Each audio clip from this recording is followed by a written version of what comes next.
In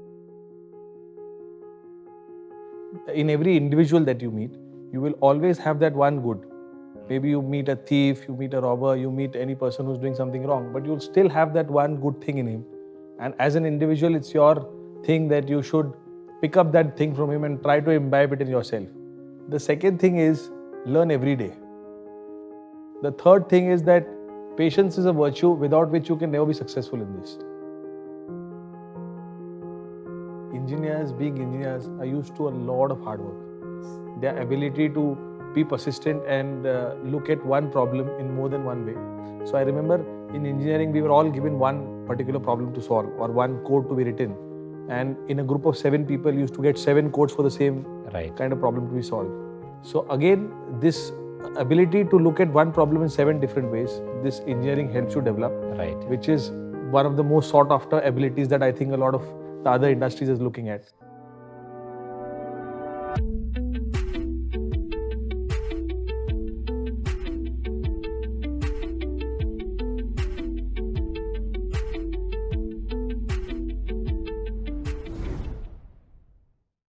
In this episode today, I have a close family friend, a person who, from an engineer, has become a corporate leader. After his graduation from IIT Pune, he joined his family business and helped it grow by leaps and bounds.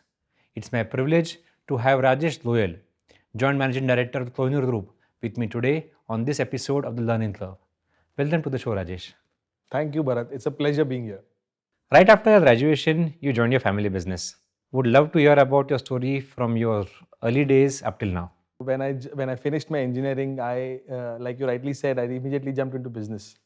On the first day of my business, I realized that when I was in my zone of engineering, I was very, very comfortable. But when I came to office, there was hardly anything I knew. Back in those days, I realized that it's very important for me to understand the legal side of things and the finance side of things. Real estate, being the way it is as a sector, it is important that the principal decision maker or the promoter or the owner of the group takes his calls based on his personal knowledge. So back then I decided that it's very important for me to do some MBA and do some course in law. That is when I joined a course called PGDBM in SPJ Bombay. Right. That course again taught me a lot of things related to finance. It taught me how to use money. It taught me how to think about money. The whole psychology of money, like you call it, that is one very important learning I have from SP Jain. After my completion of my course at SP Jain, when I came to office, I realized that although I have finance numbers backing me or some engineering degree backing me, there was hardly anything on the job that I knew. So I still remember that back in those days, I used to come to office at 7 in the morning, right before my staff came in. There was a tutor who used to come and coach me. He used to teach me tally. Oh. I initially didn't understand the difference between a debit and a credit. Right. Similarly, with the legal side of things, so a lot of legal is actually very logical. So I always tell people that law is nothing but logic. After you do engineering, all other things are a cakewalk for you. You were used to working so hard in your engineering days. I was a very average kind of a student in engineering. But when I went to SPJ and when I went to my housing law course in ILS, I topped both those courses. Wow. And with very much ease. Wow. And people used to file things very difficult, but we were very comfortable when we were studying both MBA as well as law. And I think I give that credit again to the hard work that I was used to doing in my engineering days. So after my engineering, after my completing my courses, when we kind of entered the space, I realized that a lot of the business is very unorganized. We were doing a lot of things in small bits. So we were doing cement trading, we were doing land trading, we were building up some construction sites, and there were a couple of things we were involved in a very unorganized kind of a manner. Since you are a personal friend, you're obviously aware that our family story has also been a rags to riches kind of a story. So because there was a lot of unorganization, when I entered in, one of the biggest things that I wanted to do was to kind of organize. It was more like a Lala company, like you call it. Right. And one of the key things to do there was to corporatize and to make it more formal, more structured, more investable, like they call it nowadays. Back then when I joined, we were developing around 1 or 2 projects. We were trading around 10, 15, 20 acres of land a year, and we were trading in cement in a big way. From there, now, if I look back, that time our team strength was around 15, 20 people. Now we have come to close to 500 people, 500 plus people. We are developing as of now around 16 million square feet. Wow. And I think the land bank is close to around 400 acres. So it's been a good journey. We have all grown. It was very challenging, very exciting, and it's every day is a new excitement. So not that we have become complacent now. We still want to grow. We want to take it to the next level.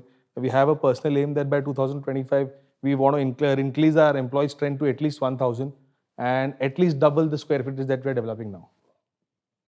What an amazing growth story, Rajesh. A lot of this success is because of your father. Would just want to hear from you about your early days with your father, your early business days with your father. I would have, I think I learned a lot of technical stuff in engineering, in my MBA, in my law college and all. The way you deal with people, whatever you do and however you interact with people, your personal skills or social skills like you call it, all those things that I learned on the job with my father. In the early days, I was more like an executive assistant to him. Yes. I used to tag along with him everywhere. In fact, there used to be a joke within his friends that, I'm his tag along everywhere he goes. And I think that has been one of my biggest learnings. Maximum things that I learned with him on the job. And I think, unlike a lot of people, I have the privilege of being his son.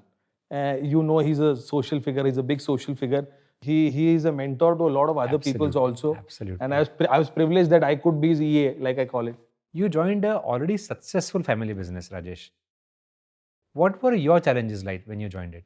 So when I joined in, I think because it was an already successful family business and because of the social status of our family, there were a lot of expectations that were kind of bestowed on me even when I joined. There was certain expectation that people had, okay, इनका बेटा है, इस family का बंदा है, तो इसको ये सब आता होगा. और मेरे लिए exact उल्टा था. When I was going on the job, ऐसा था कि आता तो कुछ नहीं, लेकिन लोगों की अपेक्षाएं तो बहुत है अपने से. So सबसे बड़ा चैलेंज यही था कि लोगों की पहले तो अपेक्षाओं पे पूरा पड़ूं और एक मार्क बनाऊं और जो हमेशा के लिए उनके साथ रहे. That was one of the initial challenges that we kind of faced. And barring that, जैसे मैंने बताया, हमारा business जो था वो tits bits में था. We were doing a lot of things. And we were doing a lot of things in small kind of packages. So internally, I always believed in that 80-20 rule. As per the rule goes, it says that 80% of your money always comes from 20% of your business. कुछ वैसा ही हमारे साथ भी हो रहा था. तो कहीं तो भी internally family को ये convince करना कि we need to phase out things. Right. And we need to focus our energies only in one direction. Right. Or maybe two directions and ensure that we deploy all our resources there. Right. So internally वो एक shift लाना, वो एक internal convincing करना. Although I was the youngest in the family, वो एक थोड़ा challenging रहा. But it was exciting. I'm happy that I was able to do it. Perfect. We see, Rajesh, in the generation nowadays, every professional is an aspiring entrepreneur. Every business owner is a sort of an investor in a new startup. I have not seen you around the startup ecosystem too much. Have I missed out something? Both yes and no, actually. Okay. We have a family office. We have a family office wherein all the brothers in the family have pooled in some wealth and we invest that in startups. Not that it's big enough to talk about or it's created a Mac as of now, but that is one part that we are doing. Of course, that's never been core focus. I very strongly believe that every real estate project is a startup. It has its new set of challenges right from the inception stage. Right from the stage of getting in the land, cleaning it up, handling all the legal hurdles, handling the local issues, then then building up a design and ultimately constructing it and kind of delivering it to your proposed customers. We also have privileged enough as real estate developers to influence the skyline of the city. Right. And good design, good buildings, good commercial residential spaces, they ultimately impact the lives of society at large. So we are in a way responsible for both creating lifestyle for people, at the same time creating value for all stakeholders involved. So every real estate project is like a startup. Absolutely. And it has the whole startup flavor that you look at in any startups. Perfect. Well said. We have a lot of admiration towards the business chemistry that we see in your family, between your father, between your elder brother Vineet and yourself. Tell us the secret behind it. Very good question, Bharat, actually. I think one of the key reasons for this fantastic chemistry that everyone around us sees is communication.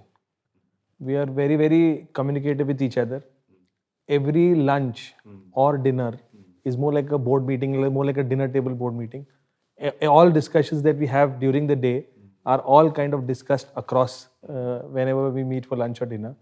That one very important factor that as a family that I think we have, or which is one of our main strengths, is that internally there is a lot of respect for each other's decisions. So nice. So although my father is the head, he's always the chairman of the company.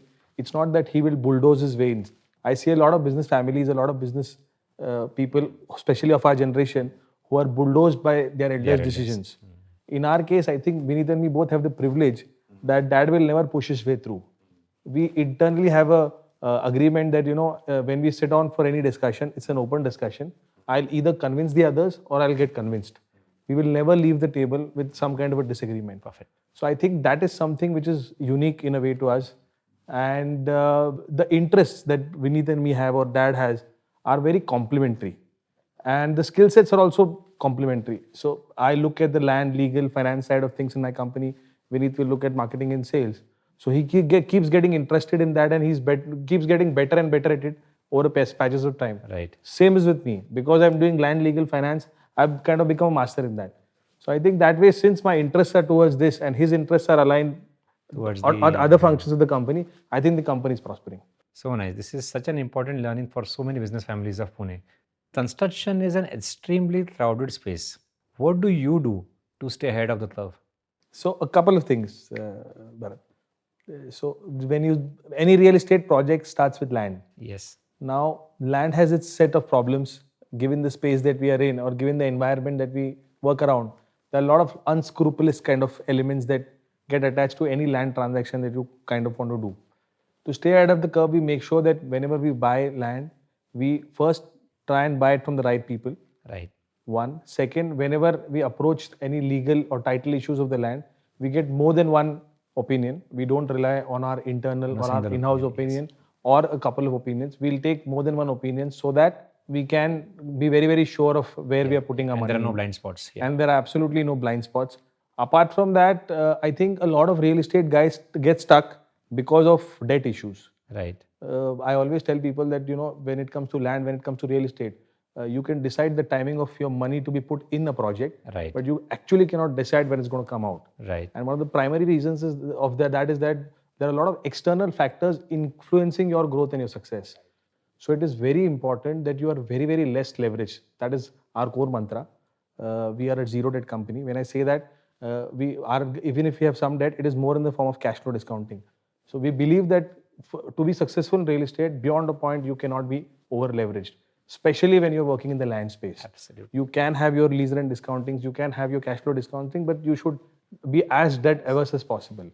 So this is as far as our usage of money and core competence with land is concerned. Apart from this, one very unique thing at Kohinoor that we do is we have a full 60-member team. Okay. We call it the Sada Sukhi Raho team. Okay. This team is actually responsible for post-possession. Wow. Normally, for any real estate developer, he will sell you the apartment, he'll hand over the apartment, and he will try to run away. Absolutely. After possession, there is no phase. Yeah. So this is our phase for the at least next 3 years, 5 years. Wow. And they handle the project right from the smallest of the issues like leakage of tap to maybe the biggest of things that you may require. And I think this has become also one of our unique selling points. We are getting a lot of referral customers only because of this initiative that we have taken. Tell us about your inspiration in life, and also would love to know about your own personal learning curve. So my biggest inspiration in my life has always been my father. He has been to many of us. Yeah. So he's been a rags to riches story. Back in those days when we started off, I hear stories that he didn't even have footwear to wear when he used to go to his school. He did his schooling and business together, and he created a fortune for all of us to kind of take it to the next level. I often tell people that one of the biggest things or one of the biggest assets that our dad has given us is his goodwill. Right. We have been blessed to have a very good legacy. Right. Whenever we step out into any space or when we meet anyone new, we don't have to prove ourselves beyond a point. When I say prove ourselves, I mean goodwill naturally flows in. When people know that we are his children, they naturally believe that they are they're the best individuals to work with or deal with. I think this is one thing that he's given us. He's given us the right values. We have learned on the job from him. We have learned from him that you have to be the person who people can trust. Absolutely. This is again one thing that has come to us from him.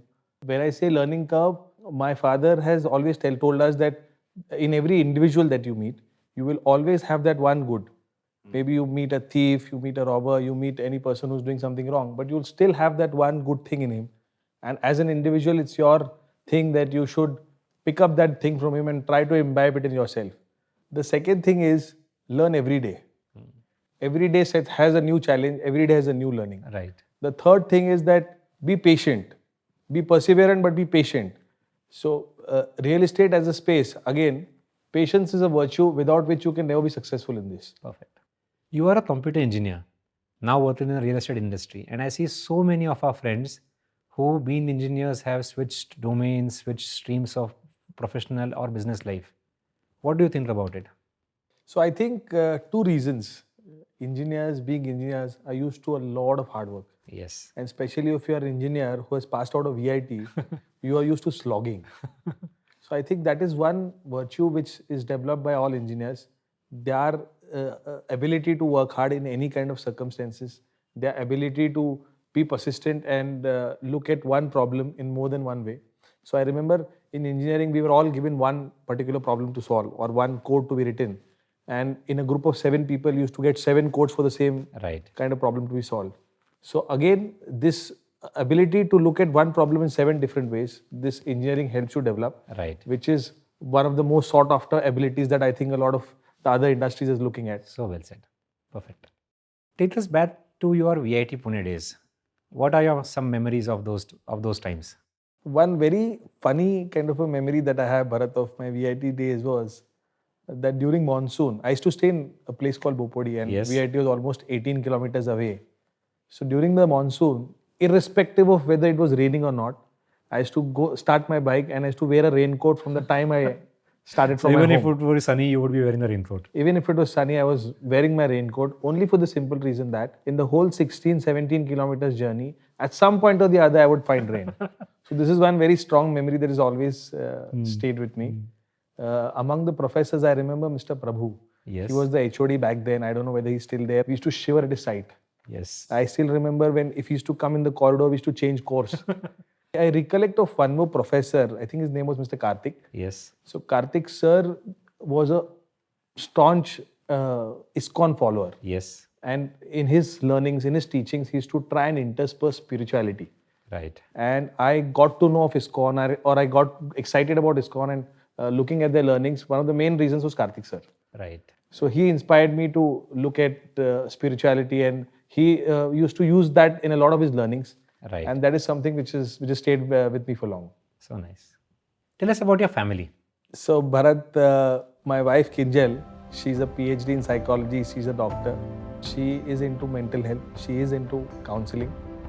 She's an avid reader. She's written more than a couple of books. I think she's completed 4. Wow. And she's already on to her 5th one. She is the yin to my yang. There is a lot of social work which I want to do, but I'm not able to do because of the things that I'm busy with currently. I think she completes that part of my personality. And I'm very happy she takes it up that way. Wow. She does something called as CPR training. She's trained close to 6 lakh people across the country in that. That is something that's very close. Yeah, that's something that is very close to her heart. It's a completely non-profit organization kind of a thing she runs. And she wants to take it up way ahead. Wow.